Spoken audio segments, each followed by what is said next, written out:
All right, we have one remaining case, Joseph Durden versus St. Johns County Fire Rescue.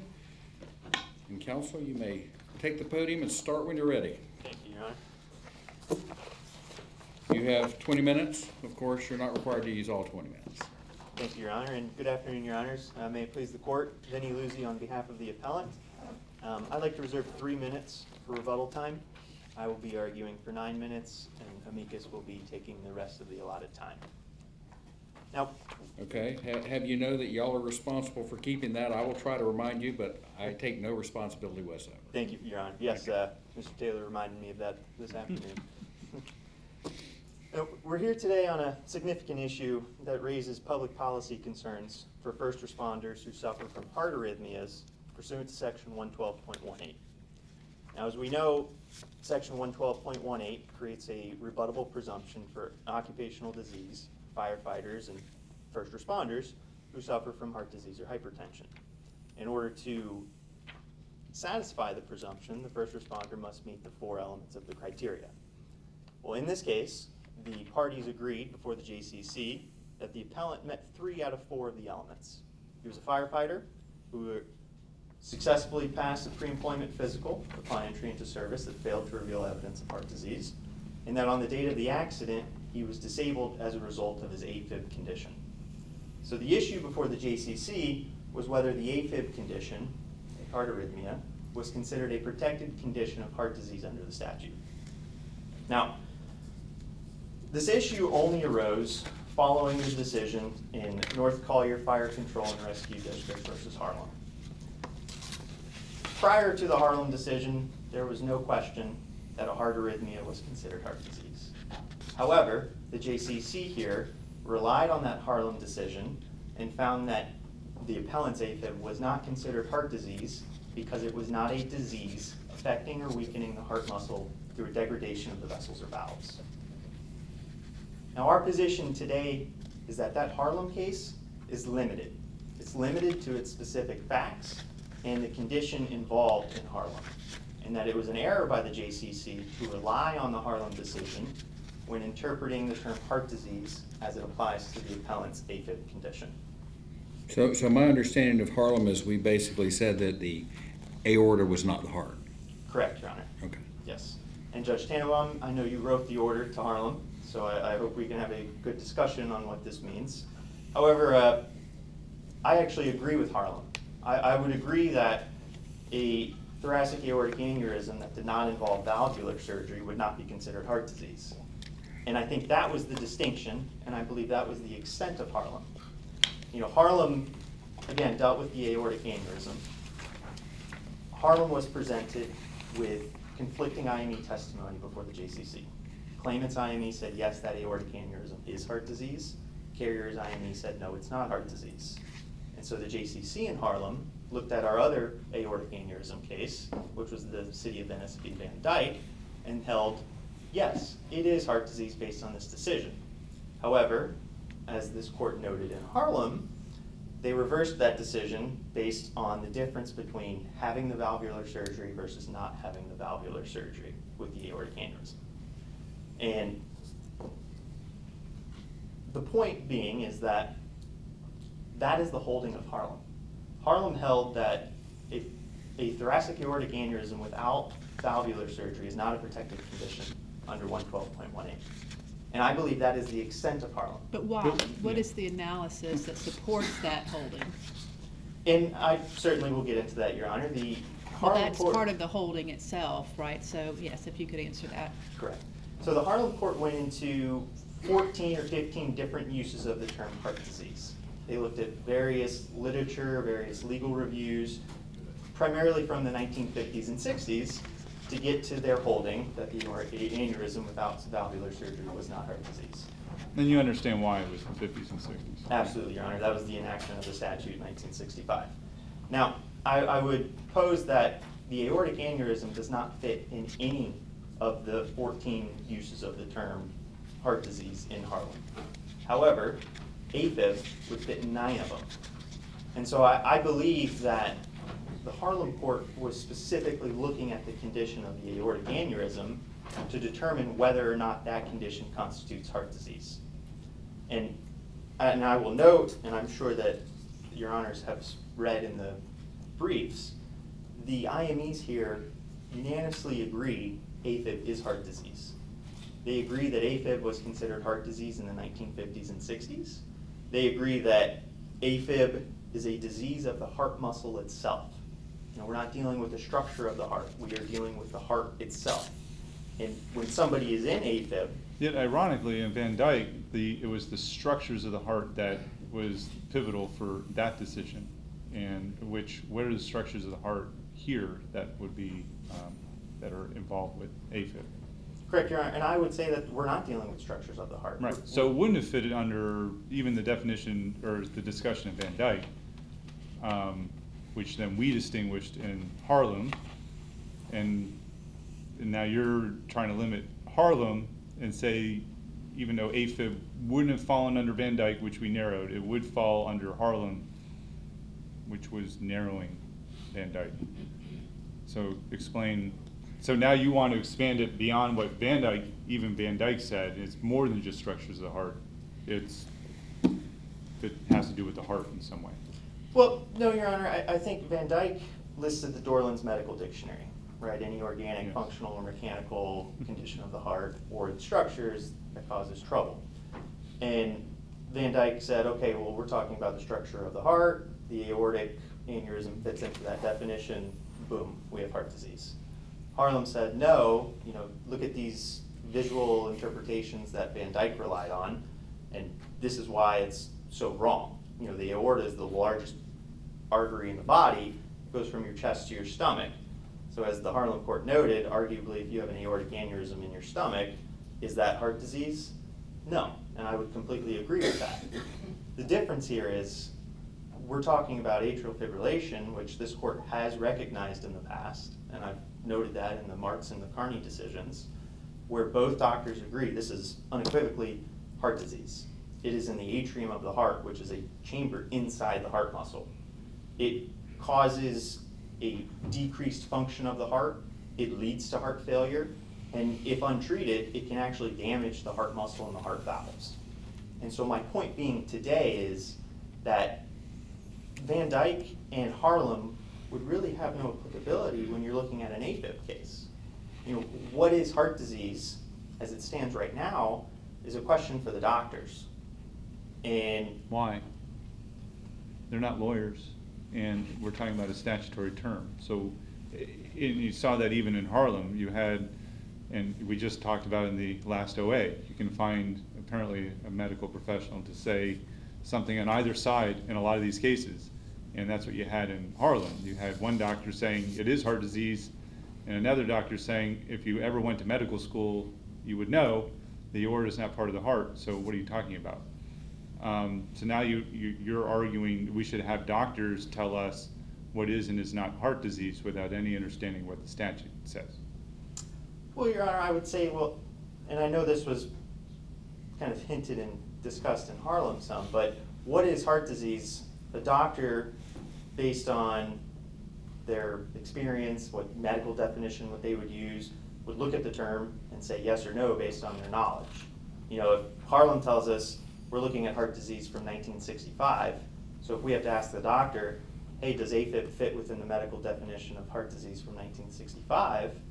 If they say yes, then I think that that goes to their opinion. Sure, except that that's not what we really said in Harlem. I mean, in Harlem, the point was, well, if you ask the average person in the 1950s and 60s, say even a legislator, what is heart disease? You know, most people are going to say it's, you know, the thing that results in a heart attack, you know, the usual, you know, clogged arteries, that kind of thing. Correct, and I would agree with you, and I would also add that if you ask somebody in the 1950s and 60s, is AFib or heart arrhythmias considered heart disease, you would get a yes. And I think this also goes to kind of a bigger picture here with what was the Harlem court doing? And I actually believe that, Your Honor, when you were discussing the thoracic aortic aneurysm, you were limiting that analysis to the aortic aneurysm. You were seeking to exclude a condition not properly designated as heart disease based on the conflicting medical testimony. And you made it a point to note that the employer's main contention in Harlem was that under the circumstances of this case, that where it did not involve a valvular surgery, it was not heart disease. And the court noted, we agree, and we vacate the order. Then, after the analysis, after the discussion of the 14 different terms of the use of heart disease, the final paragraph, coming back to this case, we apply the term heart disease as basically the type of disease affecting and weakening the heart muscle through a degradation of the vessels or valves. The court didn't say, under 112.18 going forward, heart disease is defined as a disease affecting or weakening the heart muscle, etc. The court made it a very clear kind of difference, or so to say, that to this case, to these facts, this is how we're applying the term heart disease. What you're saying is, we didn't really have an occasion to address AFib. It would have been irrelevant, so why discuss it in the context of talking about structures of the heart and that kind of more physical processes? And certainly it would have been irrelevant to discuss AFib at that time, but the point is JCCs now, they have taken the Harlem analysis of heart disease and how you got that the answer to a thoracic aortic aneurysm was not heart disease, and applied it to every form of heart disease out there. And if you look at Harlem, and I'm monitoring my time, I'm running out here. If you look at Harlem, only 2 forms of heart disease would apply post-Harlem: clogged arteries and valvular issues. That's not the purpose of 112.18. There's so many other forms of heart disease that the doctors here addressed, and they stated there are more forms of heart disease. But I will reserve the remaining part of my time and let amicus make their argument. Thank you, Your Honor.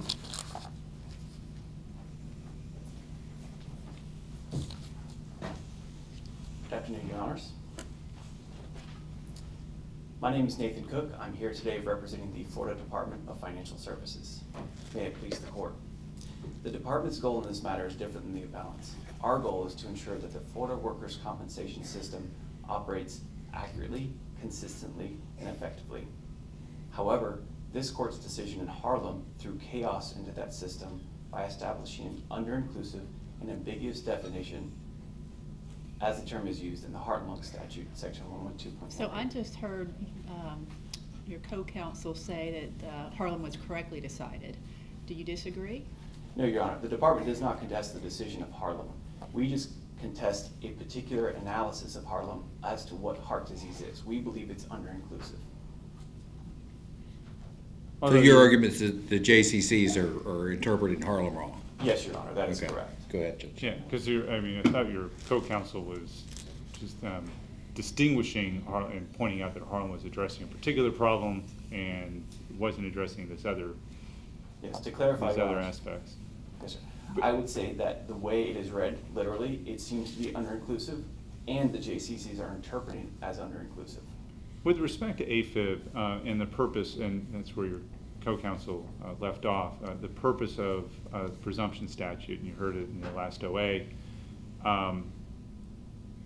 it's to skip past, so there are these conditions, you saw in the 1950s and 60s, there are these conditions that police officers or firefighters and then police officers were suffering from. Typically, it was interfering with their ability to get their pension because they would go out on disability early, and so this was, so just created a presumption statute as a benefit to the firefighters and police officers. But presumably, on the backside of that, the idea is that there are these conditions in work that can trigger a disablement through heart disease, tuberculosis, or hypertension. And we're going to save the police officers and the firefighters, other first responders, from the burden of proving occupational disease in the first place, and create a presumption instead, and then push it on to the employer to prove otherwise.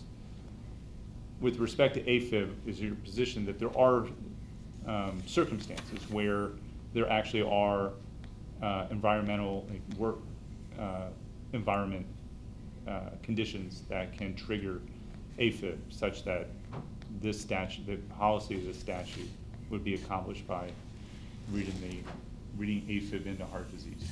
Yes, Your Honor. The amicus brief cites the 5 medical publications that clearly established at the time of the passage of the Heart-Lung Statute that AFib was considered heart disease. Heart disease is not three conditions. It is an umbrella term today as well as it was back then at the time of the Harlem. And AFib and arrhythmias, things that may be interpreted as excluded under the Harlem definition, would be included under the understanding of a skilled person using the word heart disease at that time. For the last 2 years post-Harlem, and that's, the appellee argues that we're bringing nothing new to the table, and I completely disagree with that. For the last 2 years, we've seen inconsistent JCC rulings as to whether AFib is heart disease.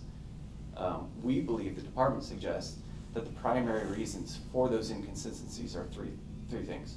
One, it's inconsistent with precedent of this court, which the appellee briefs primarily dedicates time to.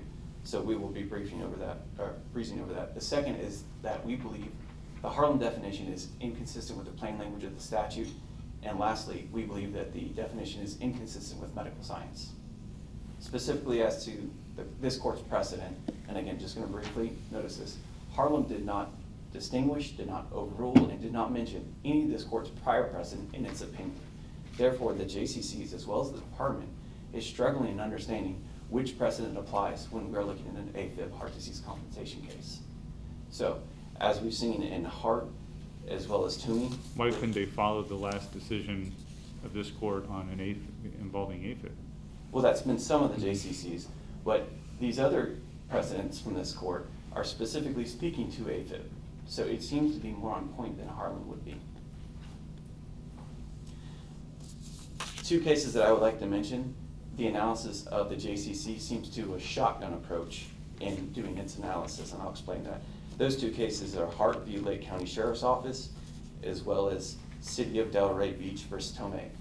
In those final compensation orders, the JCCs do a shotgun approach, like I was saying. They find that AFib meets Harlem, they distinguish it from Harlem, they find it meets Van Dyke, and they find that it meets the precedent from other precedent of this court. So you can see the confusion or the misunderstanding of what Harlem does to AFib in that context. Moving on to the plain language of the statute reason as to why Harlem is inconsistent. The term heart disease, while medically complex, is not ambiguous. It doesn't have two meanings. The term heart disease was established and developed by the medical community and has been followed, that the community that uses the term has followed the medical community into the future and their advancements. If that were true, then how is it that in Harlem you had two doctors on either side, on opposite sides, saying that something was heart disease and something wasn't heart disease? And all purporting to follow the same medical science. Your Honor, it is a medical complex question. I would say that opinions do differ reasonably, and there may be differences on that. However, the overall scientific community has a general understanding of what heart disease is, and it was clear back at that time in the 1960s as well.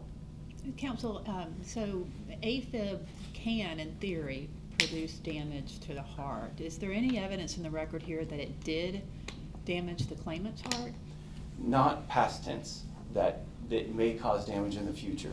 And that's a distinguishing decision between different JCC outcomes. For example, in the heart case that I mentioned, the JCC analyzed that it may cause, therefore it meets the definition of Harlem. Whereas in Durden, the opposite approach, where it has not yet caused the damage, therefore it is not compensable. Right, but the latter, right, is that, do you agree is consistent with the way Harlem has framed, whether you like it or not, is that consistent with the way Harlem has framed heart disease? I would say yes, although I would say Harlem is ambiguous, so you could read it in multiple directions. I did want to point out that Harlem is You're also... well into your rebuttal time that you were saving for co-counsel. Oh, I'm sorry, let me end there, Your Honors. Okay. Any other questions? Thank you. I will add an additional minute because we asked some questions there at the end. Of course, the other side, that gives you 21 minutes if you choose to use 21 minutes. Hopefully I won't not need all 21 minutes. Good afternoon. My name is George Helm, and may it please the court, I represent the appellees, the St. Lucie County Board of County Commissioners and PGCS Claim Services. We respectfully request the JCC's order be affirmed Because there is competent evidence supporting the JCC's finding of no condition or impairment of health. So the heart disease definition doesn't matter, and Harlem does not need to be readdressed for the court to decide this case. So Even if- AFib is not impairment of health? Not one incident of AFib on vacation that clears up after a dose of cardizem and it doesn't reoccur. It's undisputed in this case that there's no heart damage at all. Okay. Now, there's a risk of heart damage, but as I heard in the last oral argument, risk does not produce injury. And to have impairment, you have to have, in my opinion, you have to have injury, based on plain reading of the definition. Now, I think even if Having to go to the hospital during vacation is not an impairment? no, not under the, not if there's not heart damage, because I think the focus is on the heart in these cases.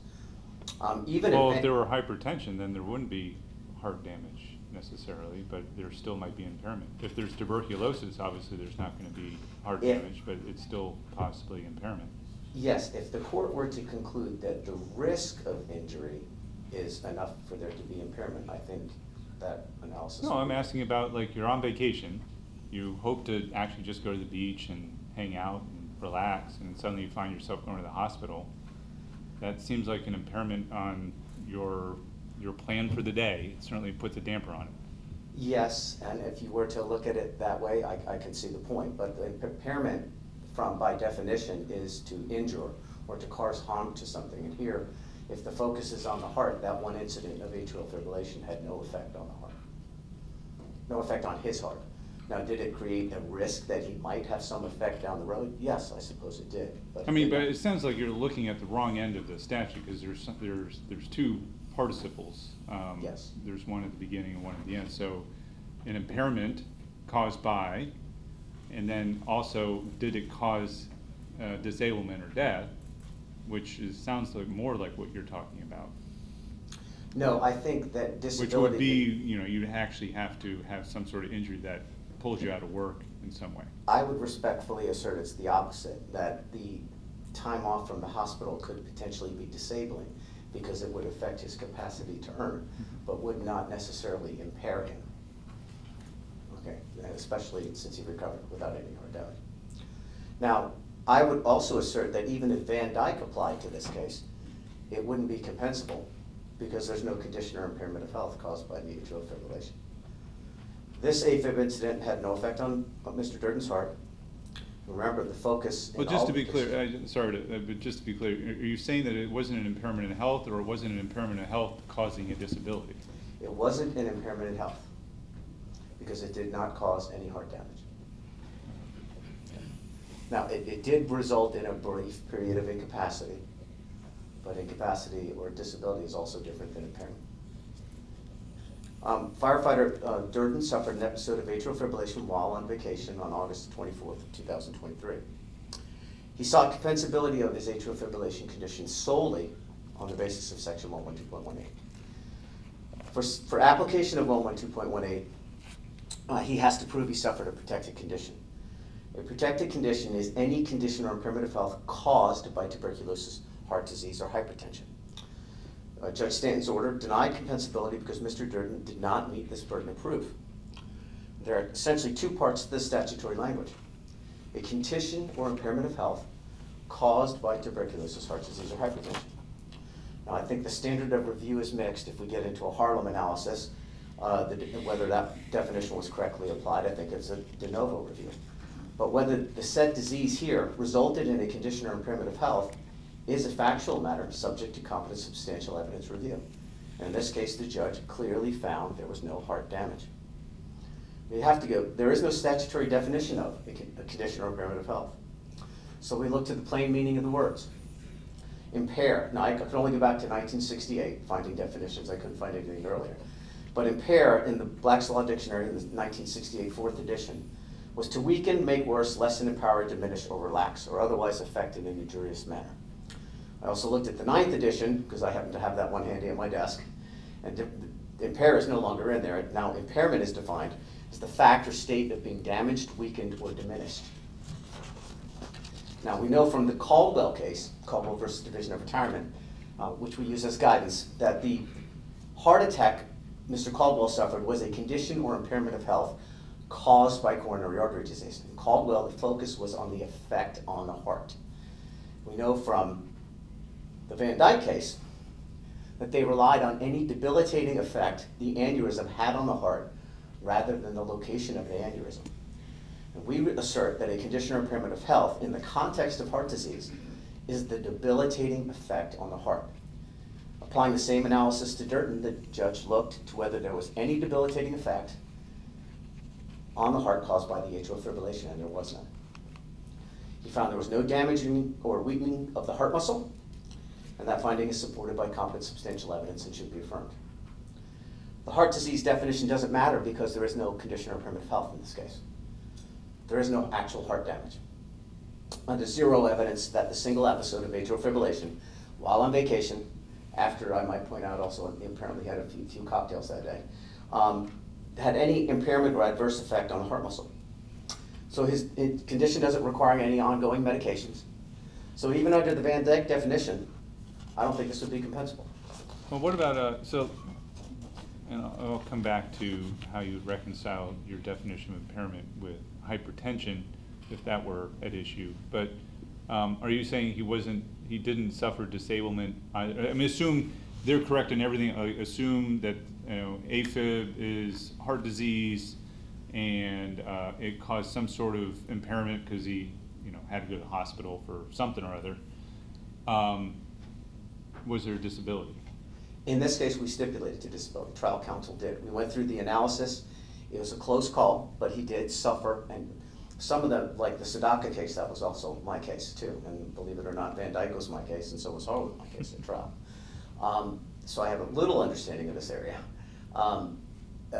Essentially, disability is the incapacity to earn because of the injury. And So you have, and your client stipulated to the They disability stipulate- part. yes. What caused the disability? What were they stipulating to? They as to what stipulated to the caused disability because he was in the hospital, because he had AFib. So they were basically checking him out. Now disability also requires you be incapacitated for treatment. But there can be a confusion or a gray line between treatment and actual analysis or diagnostic studies, etc. And I acknowledge in this case, if we looked in hindsight, say maybe we shouldn't have stipulated to disability because it was a close call. But we did, and there are a lot of reasons why. Mainly because our own IMEs have testified he was disabled, and so did the claimant. So it was sort of undisputed that he wouldn't have been unable to work during that period of time just because he had AFib. So just like sometimes if your blood pressure is a certain level, they're going to say you shouldn't work, period, just because you have hypertension, not because you're actually physically suffered some type of damage from it. But if you stipulate to the disability, aren't you buying the sort of chain of causation that came before it? I mean, we can still discuss whether heart disease is broad enough to trigger the presumption, but if you're going to stipulate to certain aspects of the presumption, say yes, at least under, and it's not so much even under 112.18 as much as it's 440.151, where you're going to stipulate to disability or disablement, you're saying that if there is an occupational disease, it did cause disablement. Yes. But That's because disability and impairment. it seems like you're assuming then that there was something that happened, there was some health process, some physiological process with the employee that led to the disablement, and aren't you buying that as well? There was a diagnosis of atrial fibrillation that led them to say, and until your rate turns back to normal, you should not work. Sure. Basically. Now, that wasn't assigned at the hospital. That was assigned actually after the fact when he returned. He saw a physician on behalf of the employer, and they restricted him until they could figure out exactly what was going on. But disability is not the same thing as impairment. Impairment requires actual damage if you look at the plain meaning of the word. And there's no actual heart damage here. So then to come all the way back around, so if this were a hypertension case, how do you measure impairment? Same way. I mean, so Is there any- my question, so same circumstances, he's, on vacation, and suddenly he feels, I don't know, lightheaded or whatever. You get, a spike in your blood pressure, and you have to go to the hospital, and they figure out, oh my God, you got high blood pressure, and then they diagnose him with hypertension. They say you should be out of work for a week. and so, but there's no damage to the heart, how do you measure the impairment aspect under Well, your definition? I'm gonna get to that now. You know, I've been handling these cases at the trial level for a pretty long time. If I had an inch in height for every time I was told I was being too technical by a judge, I would be playing center for the LA Lakers, okay? It's, and we made those arguments early on, and we did not prevail in many of the cases. And that is, there actually has to be a condition or impairment of health caused by hypertension. But in reading recent court opinions, the court has entertained the idea of actually looking at the actual language. And the language requires a condition or impairment of health caused by the hypertension and caused by the heart disease. So I would argue that you have an argument in a hypertension case now, that if there's not an actual condition or impairment of health caused by it, like left ventricular hypertrophy or you know, some type of disease with the eyes and other things that hypertension can cause, then you don't have an impairment. Now, but if the court were to find that risk of those things alone is enough to be an impairment, then maybe there is an impairment just the fact of having hypertension. But in this case right here, my position is, none of this matters. There's no heart damage. He does not have a condition or impairment of health. He had one episode of atrial fibrillation. If he has another episode down the road and he's working as a law enforcement officer and it does lead to heart damage, he can have another claim. And it might be compensable. So his AFib is not a condition, or the manifestation of AFib is not a condition? If he has an actual manifestation caused by the AFib, looking at the plain reading of the statute, then I would argue that he might have a condition or impairment of health. But he has nothing that the atrial fibrillation caused here. Why did he go to the hospital? He went to the hospital because he had AFib and he has risk. But Just how did like- he know he had AFib? I think Did his felt it Fitbit out. tell him, No, or did he? he's probably, now I don't know the exact facts of his training, but I'm assuming he's a firefighter, which means he's an EMT or a paramedic. And I would guess that he understands the different rhythms, and he actually said, I felt like I had something abnormal rhythm going on when he got tested. But you don't consider that to be a condition? Even though he felt it, he experienced it, something's off, that's not a condition of health? Not if it does not result in an actual impairment or something, some type of damage to the heart. But it says condition or impairment of Yeah, health. there's no evidence of there being a condition. No one testified he had a condition of health. At all. Except his own experience that he Yeah, that he had felt something irregular. Yeah, now, if the court were to find that's That he was enough- right about, as it turns out. Yes, if the court were to find that that's enough, then I don't have an argument. If you On find that there conditions- doesn't have to be some type of damage to the heart, then I don't have an argument. On the question. On that conditions, issue, yeah. condition or impairment of health. Now, I do think that Harlem is precedent. It's precedent because the court endeavored to define heart disease. They did it as part of the holding, and it's precedent. I think that, now, did Harlem ignore prior precedent? It explained and distinguished Van Dyke, but all of the other cases that are allegedly prior precedent, the definition of heart disease was not an issue. No one fought it. Yeah, things were accepted as heart disease. Atrial fibrillation was accepted as heart disease because no one fought it. They just accepted it because the doctors told us it was heart disease. So would you consider there be no prior holdings of this court on the subject of AFib being heart disease? Not where it was an actual issue as part of the hold necessary to the court's holding. Okay, there's plenty of opinions where atrial fibrillation was accepted as a condition under 112.18, but nowhere where it was discussed and fought about. Is it possible that Harlem could be read to not be exclusive, but an exclusive definition of heart disease, but addressing the circumstances in front of the You court? mean of that? just like exclusive to like atrial? Well, I mean, let's say, your opponent said, well, Harlem could be read, so if you're looking at aortic aneurysms and whether, distinguishing that, and, a physical aspect of the heart, and we were discussing in that context, and it didn't even come up as to there could be other non-physical processes or whatever, and I think if the opinion was written differently, it could be. Like if the opinion was written that, and the court just concluded that the aorta, thoracic aorta, is not a structure of the heart, and didn't get into redefining heart disease, then there would be a much stronger argument that Harlem was limited to things like the thoracic aortic aneurysm. But I think the court specifically said in Harlem they were going to endeavored to redefine heart disease, and they did. And we Not looked at that, redefine it, capture what the original meaning of capture what the original meaning was. And I agree with, when this statute was created in 1965, that's probably what people were thinking about. I'm not saying that atrial fibrillation wasn't heart disease as defined by physicians back then, because I'm certain it was. But when people thought about firefighters, because firefighters were the only ones covered by the law then, they probably thought about firefighters having heart attacks after fighting fires. Well, so, on this topic, I don't know to get too theoretical, but on the, when we endeavor to do original meaning analysis of a statute, we do our best to, find, go back to the 1950s. If we wanted to find out what it meant in 1880, I assure you it would have been a lot harder than even 1950 or 60. Let's say, we do our best to figure out what the original meaning was, and is it not acceptable, if not incumbent, on a party that says, hey, actually, we did more research, we did better than you did, court. We found all this other evidence of what the original meaning could have, and it's actually broader than what you said.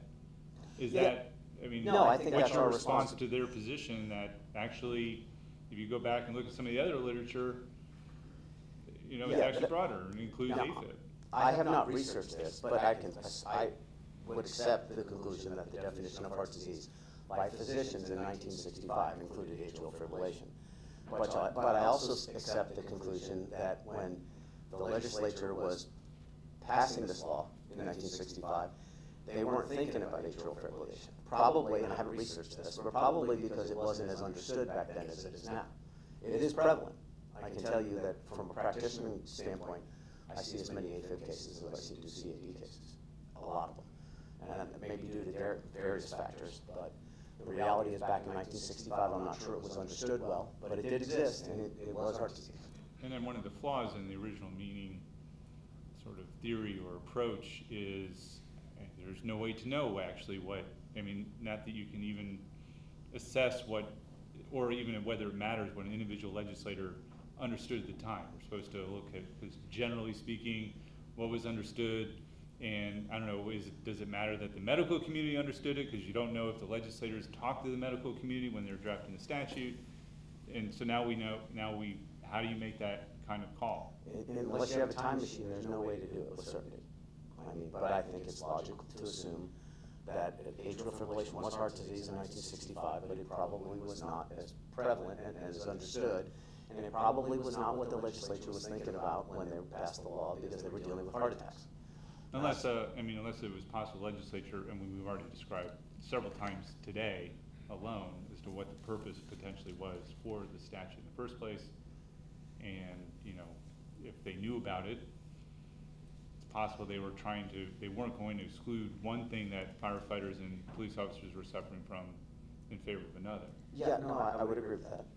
And it's, I think the statute was a piece of public policy legislation to give a benefit to firefighters, because they basically probably saw firefighters having heart attacks after they were fighting fires. Does that mean we should more broadly construe a statute like this with that understanding?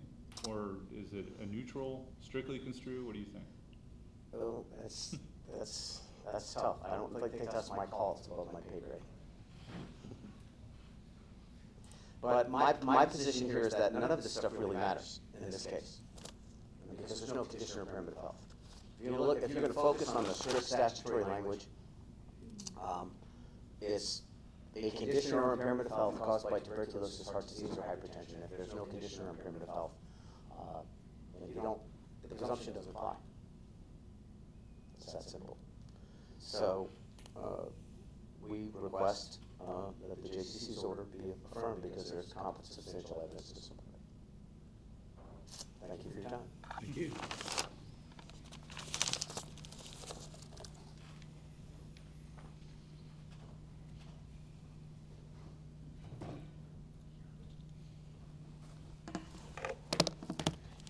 Thank you, Your Honors. The first thing I'd like to address on the rebuttal is the impairment or the damage to the heart, which I think Judge Ray, you brought up. I'd first turn to the Harlem decision, and what I previously mentioned where the Harlem court looked at the different uses of the term heart disease, about half of the 14, so about 7, they talk about the risk of developing heart failure, or the risk that it can lead to a heart attack. Not absolutes. You know, there's nothing in the statute that says heart disease has to involve structural damage. There's actually another category of structural heart disease. And arguably, you know, hypertension, coronary artery disease, several forms of heart disease that we know and recognize as heart disease would not be considered structural heart disease. And so that's my first point on the impairment of health. My second point on the impairment is that both doctors actually testified that on the date of the accident, the appellant suffered an impairment of health due to his heart disease. Well, that's a legal conclusion. That's, again, we're back to doctors interpreting statutes or applying statutes, right? Arguably, at the same time, I think the doctor was also just acknowledging that, again, he was in the hospital, received medication for heart disease. And so from the medical perspective, I think he was saying he was impaired due to his heart disease. I mean, wouldn't it have been enough for your client to testify, yeah, I felt something was wrong, and so I went to the hospital, and then they told me I should be out of work for a week because I have AFib. Your Honor, I would like to agree with you and say that's sufficient, but I think as these heart bill cases have kind of progressed, I think we need the doctors to confirm that, to kind of confirm the disability element. But, again, with the impairment issue, you know, again, both doctors testified that he did suffer the impairment of heart disease. Both doctors also testified that Mr. Durden will require future medical care and future doctor's visits because of this AFib. So they are clearly recognizing that he has suffered some sort of condition that's going to require ongoing treatment. This wasn't a one and done thing. And lastly, if Mr. Helm will recognize that AFib was considered heart disease in 1965, I think a doctor would recognize that AFib was heart disease in 1965. Therefore, I think the legislature would recognize AFib as heart disease in 1965. So, Your Honors, we implore you to reverse this decision because I think it's clear based on both doctors' testimonies that Mr. Durden suffers from AFib, a heart condition, heart disease, that impaired him from performing his duties on the date of the accident. Thank you. Thank you. Thank you, all counsel, for your arguments today. Thanks to court administration, the sheriff's office, and Judge Davis for hosting us. We are adjourned.